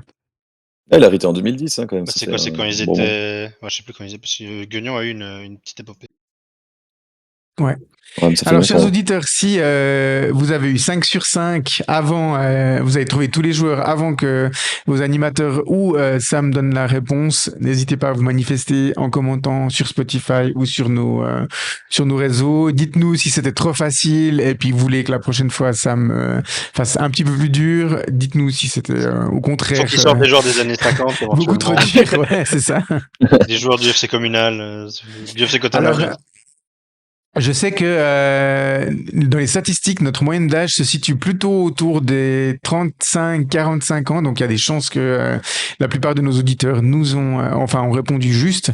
Mais je sais que la tranche 15-25 ans est aussi assez populaire. C'est d'ailleurs les deux tranches qui nous écoutent le plus, donc il y a peut-être certains auditeurs qui n'ont reconnu aucun de ces joueurs ou qui en ont peut-être entendu parler de leur papa ou de leur maman. Donc voilà. N'hésitez pas à nous faire des retours et puis Sam s'adaptera pour les prochaines séquences. Mais je pense que c'est un truc qui va vous plaire, comme ça, les petits quiz sur des anciens joueurs du club. En tout cas, merci beaucoup, Sam. Avec plaisir. Ouais, c'était bien sympa. Voilà, on arrive gentiment à la fin de cet épisode. Donc, moi, j'avais encore une ou deux choses à vous dire. La première, je lance une petite bouteille à la mer. J'ai un ami, en fait, qui recherche des archives du club, mais plutôt dans les années 70. Et c'est très difficile actuellement de trouver des informations sur le club dans ces années-là. Donc, si vous avez des informations, si vous avez gardé des coupures de journaux ou autre, si vous avez tenu des statistiques de l'époque, notamment sur les joueurs de l'effectif, les numéros qu'ils portaient ou autres, n'hésitez pas à nous contacter sur nos réseaux. Et puis ensuite, je vous mettrai en lien avec la personne concernée. Je sais que c'est un projet qui lui tient à cœur et puis là, ça stagne un petit peu parce qu'il trouve pas les informations. Donc, si vous avez des informations de ce type-là qui peuvent l'aider, n'hésitez pas. Ça sert aussi à ça, la communauté, parfois à aider les gens en lien avec ça, Max. Autant se servir pour faire quelques appels, des bouteilles à la mer, comme tu dis. C'est ça, des petites bouteilles à la mer. Je voulais aussi, je l'ai pas fait avant, mais ça m'est revenu maintenant, te féliciter, Grégoire, parce que je sais que cette semaine tu as réussi des examens dans la formation que tu es en train de suivre. Donc voilà, au nom de toute l'équipe de Examcast, on tenait à te féliciter Merci et beaucoup. puis à te souhaiter plein succès pour la suite. C'était des examens intermédiaires, hein. Ouais, exactement. Pour mon métier de maître socio-professionnel. Ouais. Donc bravo pour cette réussite. Faites bien si c'est pas déjà fait. Ouais, Et c'est bien puis fait, ouais. Très bien bonne aujourd'hui. chance à toi pour la suite, même si c'est pas forcément une question de chance, mais Non, non. voilà. Super cool, merci beaucoup. Félicitations. Bon, en tout cas, on espère que tu as bien fêté grâce au match de ce week-end. Ouais, c'est ça. Ah, c'était plus les 40 ans du pote, hier. Justement. C'est ça. On va parler, avant de terminer, comme d'habitude, du prochain match quand il y en a un. Donc, Contre cette belle équipe. dimanche prochain, voilà, Michael se réjouit déjà. Donc, on va créer en fait une petite séquence qu'on a décidé d'appeler la stat inutile, donc indispensable. Si vous ne le savez pas encore, Michael est un grand féru de statistiques, et encore le mot est faible, je pense. Et puis, pour chaque rendez-vous, désormais, Michael va nous proposer une petite stat sur notre futur adversaire, une stat tout simplement inutile, mais une fois que vous l'aurez entendue, elle vous sera indispensable pour, pour analyser le prochain match. Pour Donc, briller en oui, société ou pour l'oublier au plus vite. c'est ça, pour briller en société. Donc, Michael, livre-nous une stat inutile mais indispensable sur l'AC Bellinzone. Ouais, alors pour commencer par pour commencer par un truc basique, j'ai envie de dire comment ne pas rendre hommage à la deuxième pire attaque de ce championnat avec ses 0,87 buts par match. À titre de comparaison, Xamax on est à 1,56 qui représente la moyenne haute, on va dire. C'est un petit peu au-dessus de la Et on se médiane. plaint qu'on marque pas beaucoup. Hein. Il y en a c'est pire, hein, et c'est sans surprise l'équipe réalisant le plus de 0-0, c'est-à-dire qu'ils en ont déjà fait 3. Car en fait, à défaut de marquer, c'est la défense moyenne de Challenge League par excellence, avec 1,4 buts par match encaissé comme le FC Ville, ce qui correspond exactement à la médiane. 50% des équipes font mieux, 50% des équipes font pire. Voilà, la défense moyenne par excellence de Challenge League, c'est donc l'AC Bellinzone. Pour ce qui est des scénarios de match, Bellinzone n'a ouvert que 4 fois le score en 15 matchs. Hein, c'est quand je vous disais que c'était une des attaques les moins prolifiques, ce qui rend l'échantillon très petit, mais c'est imposé 3 fois sur ces 4 ouvertures du score. Ils ont d'ailleurs gagné 3 de leurs 4 matchs chez eux, donc ça reste quand même difficile d'aller jouer là-bas. Ils ont concédé une fois le nul. L'équipe a cependant concédé 8 fois une ouverture du score, en perdant 6 fois lors de ces ouvertures du score concédées, donc 75% du temps, trouvant un nul et une victoire. Voilà pour ces quelques chiffres en vrac pour les amoureux de stats, même si j'espère que vous les oublierez très très vite, mais voilà, c'est Alors, très important. chers auditeurs, si comme moi vous étiez perdus après 10 secondes d'explication, je tiens à préciser que sur Spotify, je vais séquencer. Comme ça, vous pourrez cliquer sur le bouton, ça vous permettra de revenir au début des statistiques de Michael pour les écouter à plusieurs reprises au cas où vous les avez pas enregistrées à la première écoute. Un jour, faudra que je partage mon tableau Excel, je pense. Oui, oui, il faudra que tu nous expliques en tout cas ce que tu fais sur ton tableau Excel, mais ça pourrait être le sujet d'un épisode entier. J'ai l'impression. Mais ouais, parce que je rajoute systématiquement des trucs, je sais pas où je vais m'arrêter, mais ça sera pour la fin de saison. Hein, voilà. Ouais, c'est ça. Ce sera pour les épisodes d'intersaison où on n'aura pas de match magnifique à débriefer. Donc voilà, merci pour cette stat inutile mais indispensable. Du coup, au-delà de ça, vous savez quoi comme attente pour ce match merveilleux? Alors moi, j'ai une première attente, c'est qu'il ait lieu. Oui, c'est vrai. Déjà, parce qu'il y a quand même 4 journées qui ont été annulées, donc on verra un peu l'évolution de la météo durant la semaine. On l'a brièvement dit dans le débriefing, Sead Ahirovic et Franck Surdé seront suspendus pour ce match.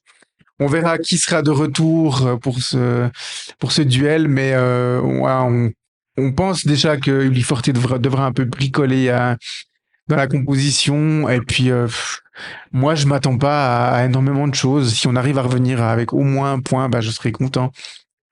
Ouais, ça sent quand même le match pas génialissime. Ça sent un gros match de merde, piège de fin d'année civile ou ouais. Parce que s'il a lieu, j'ai hâte de voir l'état du terrain aussi. Ouais. Ça va être compliqué. Déjà qu'en été, c'est dégueulasse ce terrain, donc en hiver. Alors s'il est gras, le terrain, on oublie.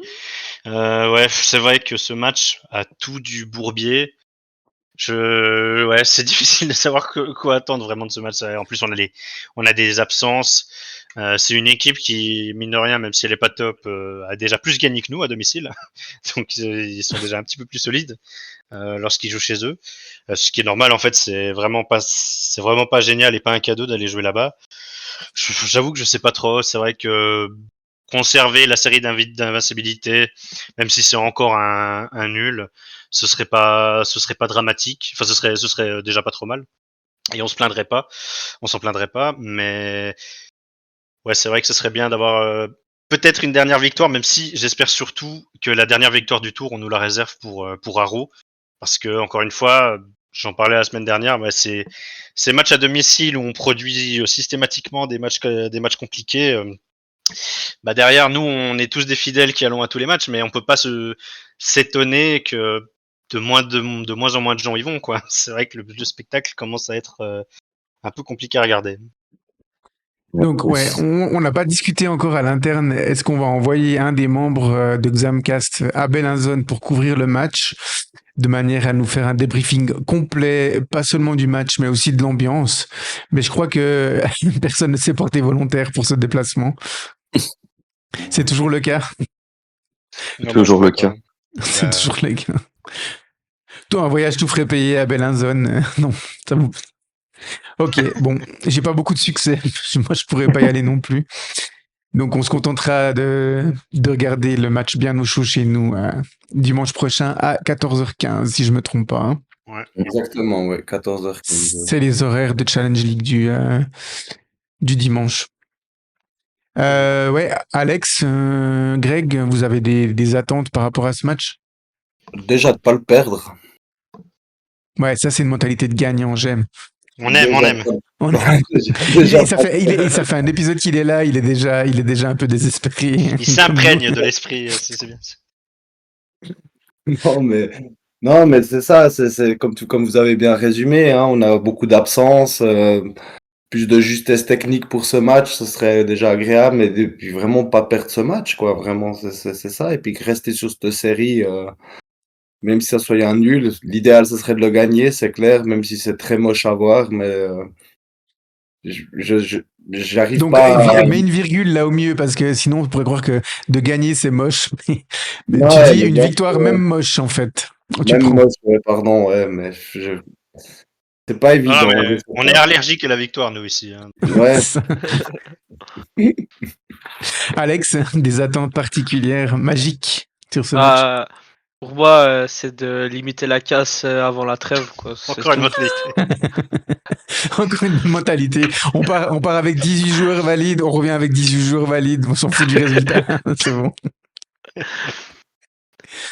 Ok, bon, eh ben, ça donne un peu l'impression qu'on attend la trêve avec impatience. Et Peut-être. puis voilà, on espère qu'il n'y aura pas trop de casse d'ici là. On espère que l'équipe peut faire 1 ou 2 points ou 4 points d'ici la trêve. Mais voilà, on s'attend pas à un grand pic d'un point de vue qualitatif. Alors pas forcément en lien avec l'équipe, mais aussi par rapport aux conditions, le stade Oui, oui. de Bellinzone, la période où on va jouer. On va dire que c'est pas tellement la bonne période pour produire du bon foot que Bellinzone au mois de décembre, quoi. Mais j'ai envie de dire la Suisse au mois de décembre parce que Ouais, c'est je crois sûr. que grâce au Père Lausanne hier, c'était compliqué hein, au Letzigrund.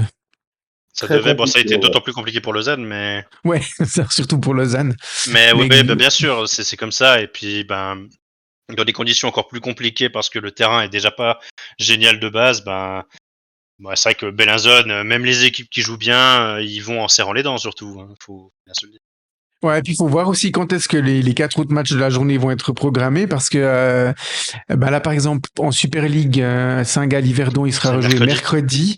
Donc potentiellement les matchs de Challenge League vont aussi être joués assez rapidement si les conditions météo le permettent. Donc on pourrait avoir un Bellinzone qui doit jouer deux matchs en 3-4 jours.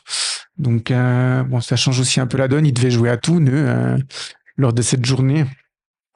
Donc à Ouais, voir un peu c'est vrai. comment les choses se passent. Voilà, on arrive à la fin de cet épisode. Merci à vous, chers auditeurs. Et puis, bah, merci à toi, Alex. Merci. Merci à toi, Michael. Merci Avec à toi, plaisir. Sam. Plaisir. Et puis surtout, merci à toi, Grégoire, d'avoir pu participer à cet épisode. On espère que ça t'a plu de participer avec nous dans ce Xamcast. Et puis que, voilà, pourquoi pas peut-être revenir une autre fois comme invité, puisque, voilà, tu as quand même beaucoup de souvenirs à nous raconter. Donc, peut-être on te sollicitera pour la construction d'une ou l'autre séquence de l'émission. Ouais, en tout cas, bah, merci de l'accueil. Oui, c'est vrai que c'était fort sympathique de faire cette émission avec vous. Là, j'ai été vraiment content. Là, je me suis vraiment sympa. Merci à vous. Puis, bah, comme tu dis, j'espère que ce premier invité permettra d'en avoir plein d'autres et que bah, ça se passe bien, quoi. Alors, on a tu crois transmis pas si énormément bien de dire. positivité concernant. Ouais, on a Sven. transmis énormément de positivité, c'est ça. Alors, tu crois pas si bien dire, puisque je vais un peu vous teaser la suite au niveau d'Examcast.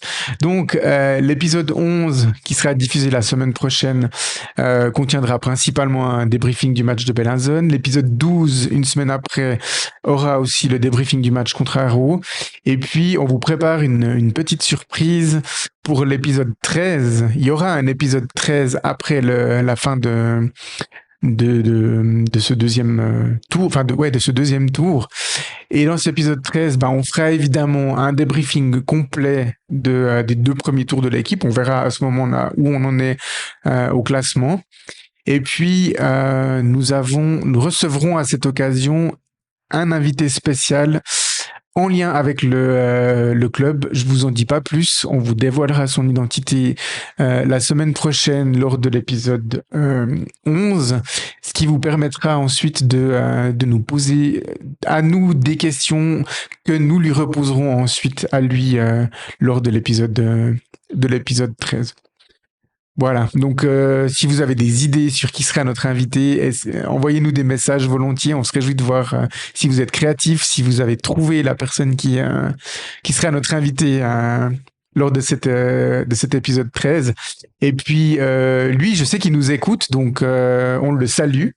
Et puis on se réjouit de l'accueillir à l'antenne d'Examcast pour cet épisode un peu bilan et puis épisode un peu de Noël du coup. Vous pouvez essayer de deviner, mais c'est pas Fausto, hein, pour le plus grand malheur de Sam. Ouais, c'est pas Fausto, Bien sûr. donc voilà, en fait on l'a contacté mais il a toujours pas répondu. On n'a Donc, pas réussi à l'avoir. Ouais, il m'a ghosté. C'est quoi le terme en fait quand maintenant les jeunes ils disent quand t'envoies des messages puis qu'on te répond pas, c'est ah ouais on t'a remis, c'est ça hein. T'as mis un remis, un lu. Ouais, c'est ça. Donc voilà. Alors on est désolé pour les fans de Fausto, c'est pas lui qui va venir. La Et puis on phrase vous est promet lunaire, que déjà. notre invité surprise sera pas non plus Sylvain. Ça aurait pu être un beau cadeau, c'est vrai. Mais... Ça aurait pu être un beau cadeau parce qu'on vous en parle depuis le premier épisode et puis 10 épisodes plus tard, il est toujours pas là. Mais il existe. Mais voilà, on vous encore. assure qu'il il a pas bien écouté nos conseils, il est très occupé, donc du coup, il a pas de temps à consacrer au football et c'est un peu dommage, mais on le comprend tout à fait. Il est en pleine bourre actuellement, Sylvain, et puis voilà. Courage, un jour viendra où tu pourras venir à l'antenne de Xamcast. Voilà. Merci à tous du coup, et puis à la prochaine. Bye bye. Ciao. Bye bye. Allez, au revoir. Merci beaucoup.